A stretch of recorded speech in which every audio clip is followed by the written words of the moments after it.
السلام علیکم ورحمۃ اللہ وبرکاتہ۔ بسم اللہ الرحمن الرحیم۔ نحمدہ ونصلی علی رسولہ الکریم وعلی عبدہ المسیح الموعود۔ سیدنا حضرت اقدس مسیح موعود علیہ الصلوۃ والسلام فرماتے ہیں، قرآن شریف میں ایک طرف تو یہ بیان کیا کہ خدا کا اپنی مخلوق سے شدید تعلق ہے اور وہ ہر ایک جان کی جان ہے اور ہر ایک ہستی اس کے سہارے سے ہے، پھر دوسری طرف اس غلطی سے محفوظ رکھنے کے لیے کہ تا اس کے تعلق سے جو انسان کے ساتھ ہے کوئی شخص انسان کو اس کا عین ہی نہ سمجھ بیٹھے، جیسا کہ ویدانت والے سمجھتے ہیں، یہ بھی فرما دیا کہ وہ سب سے برتر اور تمام مخلوقات سے وراء الورا مقام پر ہے، جس کو شریعت کی اصطلاح میں عرش کہتے ہیں۔ اور عرش کوئی مخلوق چیز نہیں ہے، صرف وراء الورا مرتبے کا نام ہے، نہ یہ کہ کوئی ایسا تخت ہے جس پر خدا تعالیٰ کو انسان کی طرح بیٹھا ہوا تصور کیا جائے، بلکہ جو مخلوق سے بہت دور اور تنزہ اور تقدس کا مقام ہے، اس کو عرش کہتے ہیں۔ جیسا کہ قرآن شریف میں لکھا ہے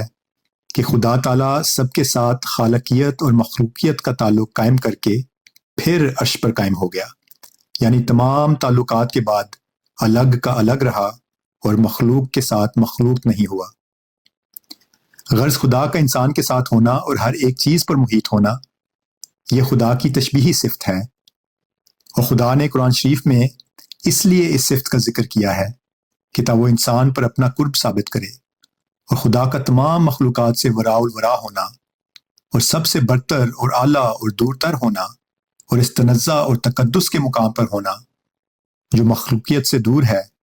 جو عرش کے نام سے پکارا جاتا ہے، اس صفت کا نام تنزیہی صفت ہے۔ اور خدا نے قرآن شریف میں اس لیے اس صفت کا ذکر کیا کہ تا وہ اس سے اپنی توحید اور اپنا وحدہ لا شریک ہونا اور مخلوق کی صفات سے اپنی ذات کا منزہ ہونا ثابت کرے۔ دوسری قوموں نے خدا تعالیٰ کی ذات کی نسبت یا تو تنزیہی صفت اختیار کی ہے یا نرگن کے نام سے پکارا ہے، اور یا اس کو سرگن مان کر ایسی تشبیہ قرار دی ہے کہ گویا وہ عین مخلوقات ہے، اور ان دونوں صفات کو جمع نہیں کیا، مگر خدا تعالیٰ نے قرآن شریف میں ان دونوں صفات کے آئینے میں اپنا چہرہ دکھلایا ہے، اور یہی کمال توحید ہے۔ چشمہ معرفت روحانی خزائن جلد 23 صفحہ 97 تا 99۔ پھر حضرت اقدس مسیح موعود علیہ الصلوۃ والسلام فرماتے ہیں، مسلمانوں کا یہ عقیدہ نہیں ہے کہ عرش کوئی جسمانی اور مخلوق چیز ہے جس پر خدا بیٹھا ہوا ہے۔ تمام قرآن شریف کو اول سے آخر تک پڑھو، اس میں ہرگز نہیں پاؤ گے کہ عرش بھی کوئی چیز محدود اور مخلوق ہے۔ خدا نے بار بار قرآن شریف میں فرمایا ہے کہ ہر ایک چیز جو کوئی وجود رکھتی ہے اس کا میں ہی پیدا کرنے والا ہوں، میں ہی زمین و آسمان اور روحوں اور ان کی تمام قوتوں کا خالق ہوں، میں اپنی ذات میں آپ قائم ہوں اور ہر ایک چیز میرے ساتھ قائم ہے، ہر ایک ذرہ اور ہر ایک چیز جو موجود ہے وہ میری ہی پیدائش ہے، مگر کہیں نہیں فرمایا کہ عرش بھی کوئی جسمانی چیز ہے جس کا میں پیدا کرنے والا ہوں۔ قرآن شریف میں لفظ عرش کا جہاں جہاں استعمال ہوا ہے اس سے مراد خدا کی عظمت اور جبروت اور بلندی ہے، اسی وجہ سے اس کو مخلوق چیزوں میں داخل نہیں کیا۔ اور خدا تعالیٰ کی عظمت اور جبروت کے مظہر 4 ہیں جو وید کی روح سے 4 دیوتے کہلاتے ہیں، مگر قرآنی اصطلاح کی روح سے ان کا نام فرشتے بھی ہے۔ نسیم دعوت روحانی خزائن جلد 19 صفحہ 453 تا 456۔ پھر ایک اور جگہ حضرت اقدس مسیح موعود علیہ الصلوۃ والسلام فرماتے ہیں، عرش سے مراد قرآن شریف میں وہ مقام ہے جو تشبیہی مرتبے سے بالا تر اور ہر ایک عالم سے برتر اور نہاں در نہاں اور تقدس اور تنزہ کا مقام ہے۔ وہ کوئی ایسی جگہ نہیں کہ پتھر یا اینٹ یا کسی اور چیز سے بنائی گئی ہو اور خدا اس پر بیٹھا ہوا ہے، اسی لیے عرش کو غیر مخلوق کہتے ہیں۔ اور خدا تعالیٰ جیسا کہ یہ فرماتا ہے کہ کبھی وہ مومن کے دل پر اپنی تجلی کرتا ہے، ایسا ہی وہ فرماتا ہے کہ عرش پر اس کی تجلی ہوتی ہے، اور صاف طور پر فرماتا ہے کہ ہر ایک چیز کو میں نے اٹھایا ہوا ہے، یہ کہیں نہیں کہا کہ کسی چیز نے مجھے بھی اٹھایا ہوا ہے۔ اور عرش جو ہر ایک عالم سے برتر مقام ہے وہ اس کی تنزیہی صفت کا مظہر ہے، اور ہم بار بار لکھ چکے ہیں کہ ازل سے اور قدیم سے خدا میں 2 صفتیں ہیں، ایک صفت تشبیہی، دوسری صفت تنزیہی۔ اور چونکہ خدا کے کلام میں دونوں صفات کا بیان کرنا ضروری تھا، یعنی ایک تشبیہی صفت اور دوسری تنزیہی صفت۔ اس لیے خدا نے تشبیہی صفات کے اظہار کے لیے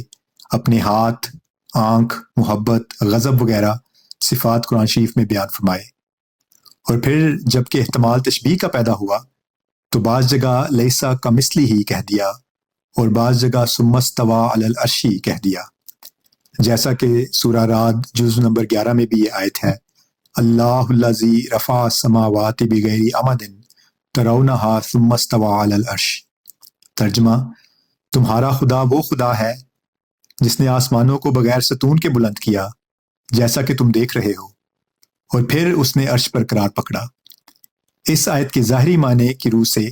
اس جگہ شبہ پیدا ہوتا ہے کہ کیا پہلے خدا کا عرش پر قرار نہ تھا؟ اس کا یہی جواب ہے کہ عرش کوئی جسمانی چیز نہیں ہے، بلکہ وراء الورا ہونے کی ایک حالت ہے جو اس کی صفت ہے۔